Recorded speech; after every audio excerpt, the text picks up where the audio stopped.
chosen by you. Forever, I'm your friend. You'll always be right here with me. I'm so thankful for your love. No matter what I do, I know this is true. You're by my side, you'll never leave. I wanna thank you, God, for showing me who I am. You're so good, you help me to understand. We are your sons and daughters. You're such an amazing father. Thank you, God, for coming to rescue me. You're so good, God, you're everything I need. Every minute of every day, I just wanna say thank you, God. You sent your son to set us free. For your love and kindness I will sing. You sent your son to set us free. For your love and kindness I will sing. I wanna thank you, God, for showing me who I am. You're so good, you help me to understand. We are your sons and daughters. You're such an amazing father. Thank you, God, for coming to rescue me. You're so good, God, you're everything I need. Every minute of every day, I just wanna say thank you, God.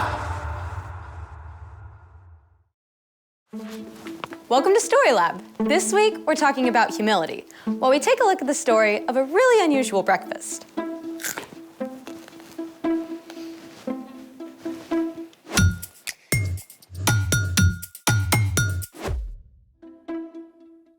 Hey, I'm Skylar. And I'm Sebastian. We're talking about humility, which is putting others first by giving up what you think you deserve. So what are we doing today?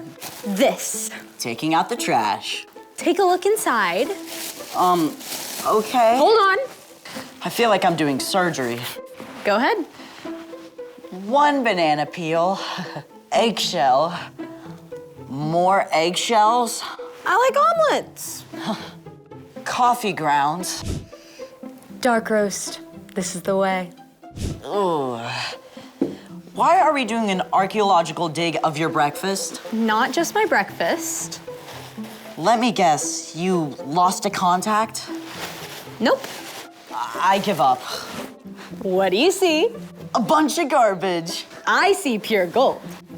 I think you need to get your eyes checked. This stuff can turn into something amazing. What? Ta-da! Dirt. Not just any old dirt. Compost. Compost is decayed organic matter used to fertilize and nourish garden soil. This stuff adds all kinds of nutrients. It can make plants grow like crazy. But how does all that turn into this? I'm so glad you asked. Let's make it. There are actually a bunch of ways to make compost. You can go outside and dig a hole about a foot deep, but you can also just compost on your kitchen counter with a bin like this. So you just dump the stuff into the bin and it turns to compost? Not quite. You need 2 ingredients for your compost recipe, greens and browns. I see green and I see brown. Actually, these are all greens. Fruit and veggie scraps, eggshells, tea bags, and coffee grounds are all greens because they have a lot of nitrogen in them. If you have this many greens, you need 3 times as many browns. Ooh, will these do? Nope. Browns are rich in carbon, stuff like shredded newspaper, dried leaves, and cardboard. We need to feed our compost with 1 part greens and 3 parts brown. I'm on it. All right, that's 1 green and then 3 brown.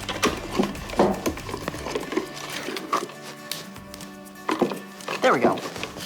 Now we keep doing that, right? Yep. 2 2. and 3. 3.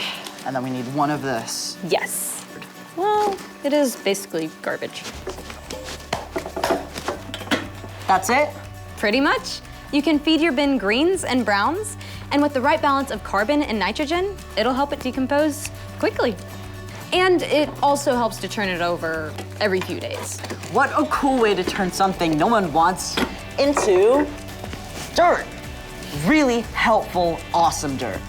There's more than one way to make something good out of something not. It's time for... The story before the story. Today, we're in John, the 4th book in the New Testament. But before John, in the very beginning, out of a deep, deep love, God made an amazing world. But when people turned away from God, the world was broken. God made a plan to draw people back into relationship. So at the right time, God sent his very own son, Jesus, to come live among us. When Jesus grew up, he traveled from town to town, teaching and healing. But the religious leaders made plans to get rid of him. Jesus was crucified on a cross and died. But early Sunday morning, Jesus returned to life. Lots of his friends saw him. Which is where our story starts. Take it away.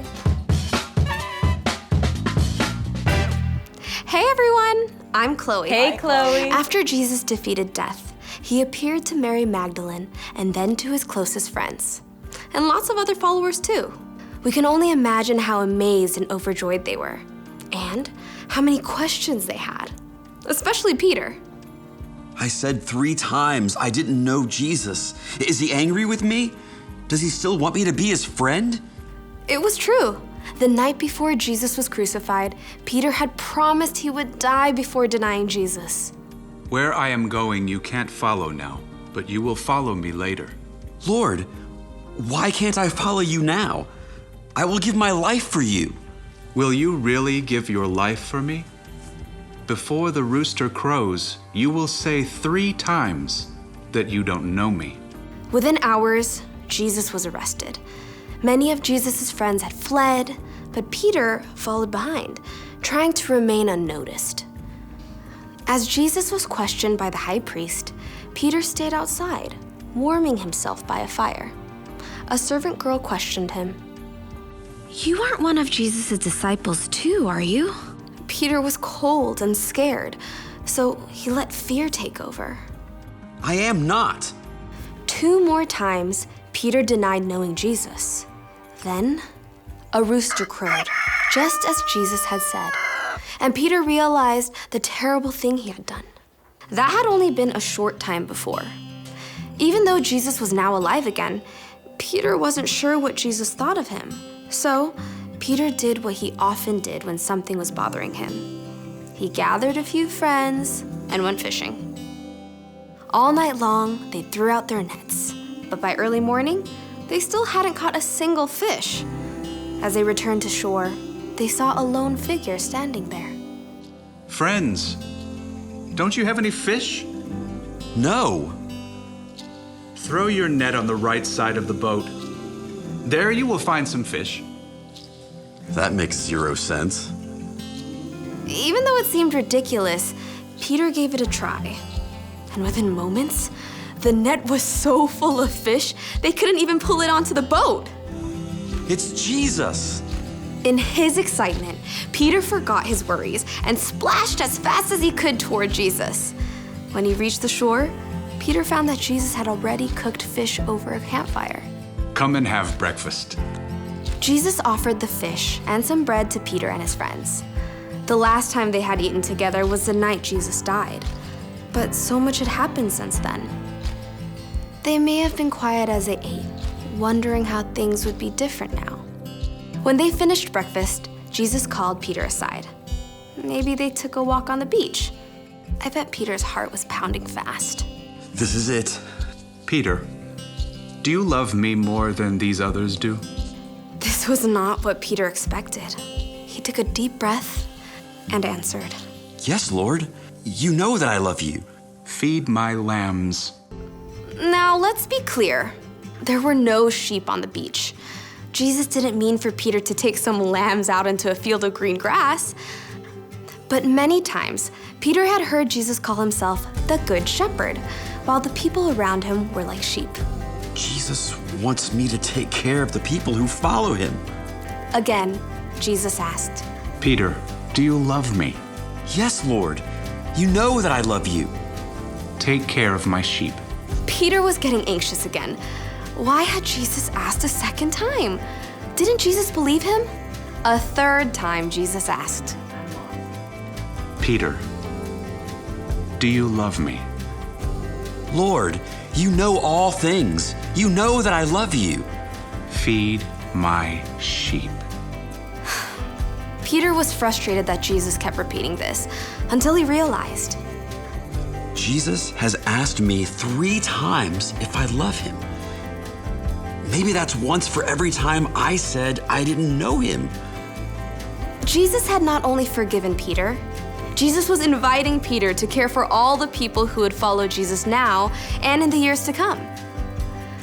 Following Jesus wouldn't be easy, but it would be worth it. Every step of the way. The end. Wow, so Peter really messed up, but Jesus still loved him. Yeah, Jesus didn't leave him hanging. Exactly. Peter was the one who denied Jesus, but Jesus took time to make it right between them. So, what's our part in the story? Well, if someone wrongs you, it's super easy to stay mad. But even if you feel like you have a right to stay mad, humility means choosing to forgive and make things right. Maybe your friend didn't call and invite you to their house on Saturday like they said they would. Instead of being mad and refusing to talk to them until they talk to you first, you can go to your friend. You can tell your friend you were hurt, but still care about them and want to hang out. Or your big sister promised to give you a ride to school, but she left early, and you had to wait for the bus in the rain. Instead of giving your sister the cold shoulder, go to her. Tell her that it wasn't okay, but you still love her. And if you are the one who hurt someone else, it's just as important to make things right with them. This is not easy stuff. But it's super important. You're absolutely right. See you next time. Bye, Chloe. So here's the thing. Put others first by making things right. Got it. Do you think Peter and Jesus composted their breakfast leftovers? No idea. Hold on a sec. All right. She looks hungry. Apple core? Nom, nom, nom, nom, nom, nom, nom, nom. Thank you. Thanks for joining us in the Story Lab. See you next time.